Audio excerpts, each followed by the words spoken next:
Hey guys welcome to my YouTube channel marketing execution. तो guys last video में हमने retention report के बारे में बात करी थी। इस वीडियो में बात करने वाले हैं यूजर रिपोर्ट के बारे में, जिसमें हमको यूजर रिपोर्ट दो तरह से दिखती है, डेमोग्राफिक एंड टेक। अब पहले ये हम इस रिपोर्ट को चालू करें, इससे पहले मैं ये बताना चाहता हूँ कि यूजर रिपोर्ट इंपॉर्टेंट क्यों है।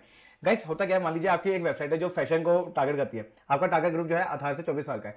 पर अगर आपके टारगेट ग्रुप के अंदर आप देख पा रहे हैं एनालिटिक के अंदर कि जिस ग्रुप को मैं टारगेट कर रहा हूँ एक्चुअली वो ग्रुप नहीं आ रहा, मतलब 24 से 34 साल के लोग आ रहे हैं, लेकिन आपका टारगेट ग्रुप है 18 से 24। तो आप उसको इजीली मतलब आप उसको देख सकते हैं मतलब यूजर रिपोर्ट के अंदर। तो अब यूजर रिपोर्ट है किस टाइप की, आज हम इस बारे में बात करने वाले हैं। यूजर रिपोर्ट जो है दो तरह से जो है, इसका दो पार्ट है, एक है डेमोग्राफिक, एक है टैग। तो पहले हम डेमोग्राफिक को समझेंगे। तो डेमोग्राफिक के अंदर आपको अलग अलग कंट्री के अकॉर्डिंग, ठीक है ना, अलग अलग मतलब जेंडर के अकॉर्डिंग, एज के अकॉर्डिंग जो है आपको रिपोर्ट देखने को मिल जाती है।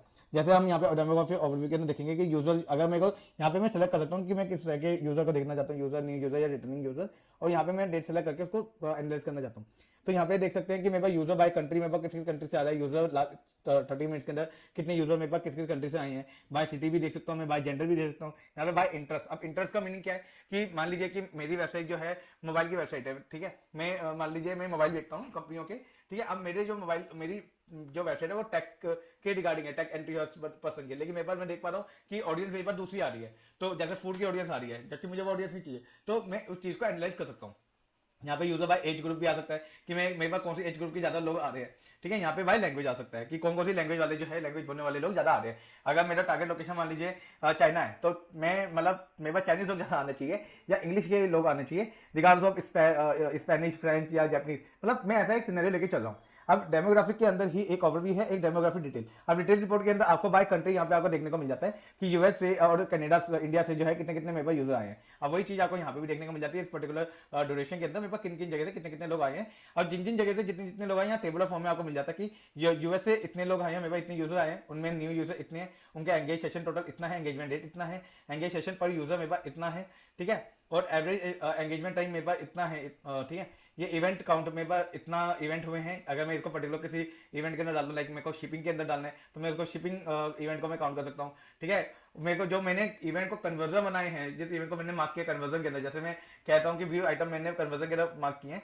तो कितने व्यू आइटम मेरे पास हुए हैं और टोटल मेरे पास रेवेन्यू कितना है अकॉर्डिंग टू कंट्री, जिस कंट्री से मेरे पास ज्यादा यूजर आए हैं। अब इसका क्या बेनिफिट है, मान लीजिए मेरी टारगेट लोकेशन यूएस की है, तो मैं मतलब मेरे पास यूएस के लोग ज्यादा आए हैं, तो मतलब मेरा मेरा जो वर्क है, जो भी मेरी स्टडी है वो स्मूथ चल रही है। अगर मैं ये मान के चलता हूँ कि मेरी जो है यूएस और मेरे पास यूएस और कनाडा दो तरह की कंट्री है, और मतलब मेनली मेरी दो तरह की कंट्री है, पर कनाडा से कम है, ठीक है। कनाडा से बहुत कम है पर यूएस से ज्यादा है, तो मैं अपनी स्टडी हिसाब से बनाऊंगा कि कनाडा से भी लोग ज्यादा आए। अब गाइस अगला आता है टैक वाली रिपोर्ट। टैक वाली रिपोर्ट के अंदर आपको क्या देखने को मिलता है, टैक वाली रिपोर्ट में आपको देखने को मिलता है कि किस किस प्लेटफॉर्म से मेरे पास यूजर आए हैं, कौन कौन से ऑपरेटिंग सिस्टम से मेरे पास यूजर आए हैं, ठीक है। तो कौन कौन से स्क्रीन रेजोल्यूशन वाले डिवाइसेस से मेरे पास यूजर आए हैं, तो ये सब मेरे को देखने को मिलता है। तो यहाँ पे आप देख सकते हैं इनके कार्ड्स, यूजर बाय प्लेटफॉर्म है, यूजर लास्ट 30 मिनट में कितने हैं, यूजर बाय ऑपरेटिंग सिस्टम, जैसे एंड्रॉइड से ज्यादा आए हैं, विंडो से कम आए हैं, विंडो से मतलब एंड्रॉइड के मुकाबले कम आए हैं, ठीक है, आईओएस से और कम आए हैं। जबकि अगर मैं एंड्रॉइड वालों को ज्यादा टारगेट करता हूँ, आईओएस वालों को ज्यादा टारगेट करता हूँ, तो मैं उस हिसाब से अपनी स्ट्रेटेजी लेके चलूंगा। यहाँ पे user by platform and device, अब देखिए वेबसाइट के अंदर डेस्कटॉप से मेरे पास इतने यूजर आए हैं, और वेबसाइट के अंदर मोबाइल के थ्रू जो है इतने लोग आए हैं। यहाँ पे यूजर बाय ब्राउजर में देख सकता हूँ कि कौन कौन से ब्राउजर से कितने कितने लोग, कितने कितने यूजर्स आए हैं मेरे पास। यहाँ by device category, desktop, mobile और टैबलेट के अकॉर्डिंग कितने कितने मेरे पास यूजर आए हैं। यहाँ पे स्क्रीन रेजोल्यूशन के हिसाब से भी देख सकता हूँ। अब यहाँ पे ये सारा आता है ऐप बेस के ऊपर। अगर आपको ये वाला देखना है तो इसके लिए मैं लेके चलता हूँ सीधा फ्लडेड के ऊपर। जब तक ये ओपन हो रहा है तब तक मैं आपको टैग के ऊपर आगे की रिपोर्ट दिखाता हूँ।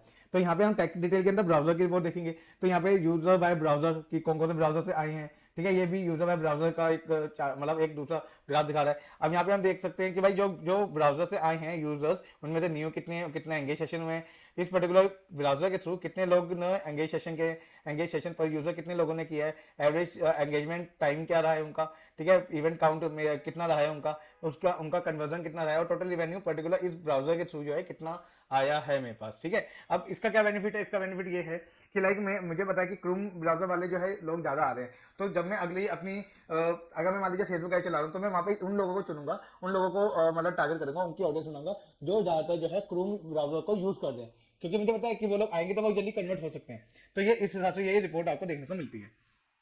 अगर मेरे को इसका सेकंड डायमेंशन के अंदर भी अगर ऐड करना है, अगर मैं कहता हूँ कि मुझे यहाँ पे सिटी को ऐड करना है, तो मैं इसको सिटी को ऐड करके भी ये रिपोर्ट बना सकता हूँ।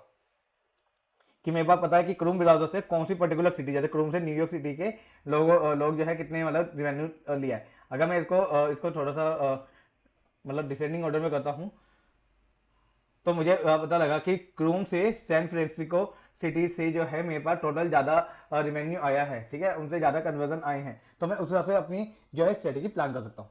अब जैसे मैंने आपको बताया टैग के अंदर मेरे को एड्स का कुछ दिखा नहीं था, तो उसके लिए हम आगे टैग के अंदर, तो अगर आप देखेंगे यहाँ पे एड्स वाला सेक्शन जो है आपको यहाँ पे आपको देखने को मिल जाएगा। अब ये फ्लडेड अकाउंट के लिए है, तो यूजर बाय ऐप वर्जन, ठीक है, तो ऐप वर्जन जो है कौन कौन से ऐप वर्जन से कितने कितने यूजर आ रहे हैं। अब ये क्यों इंपॉर्टेंट है, इससे आपको आइडिया लग जाएगा कि अगर मान लीजिए आपकी ऐप चलता है, आप वेबसाइट से कुछ नहीं आता, आपका ऐप चलता है, लाइक मैं समझ सकता हूँ लाइक ब्लिंकिट टाइप के, या फिर मैं कह सकता हूँ कि फूड जो कंपनीज होती है जिनका सारा काम ही ऐप से होता है, मैं उस हिसाब से सोच के चलता हूँ। तो आपको आइडिया लग जाएगा कि कितने लोग जो है कौन से ऐप वर्जन से आपके पास आ रहे हैं। तो आप चाहो तो जो पुराने ऐप वर्जन से आ रहे हैं उनको आप अपडेट दे सकते हो कि please update your app, so that कि आपके पास उन वाले जो नए अपडेट से है जो यूजर वो ज्यादा हो जाए, ठीक है। अगर आप यहाँ पे देखना चाहते हैं लेटेस्ट ऐप रिलीज ओवरव्यू, तो यहाँ पे आप देख सकते हैं कि कौन कौन से वर्जन के क्या क्या स्टेटस है, ठीक है ना। तो यहाँ पे आपको दिख जाएगा, यहाँ पे ऐप स्टेबिलिटी ओवरव्यू दिख जाएगा आपका कि क्रैश कितना टाइम्स हुआ है, वो पर्टिकुलर ऐप क्रैश फ्री कितना टाइम्स है। अब जैसे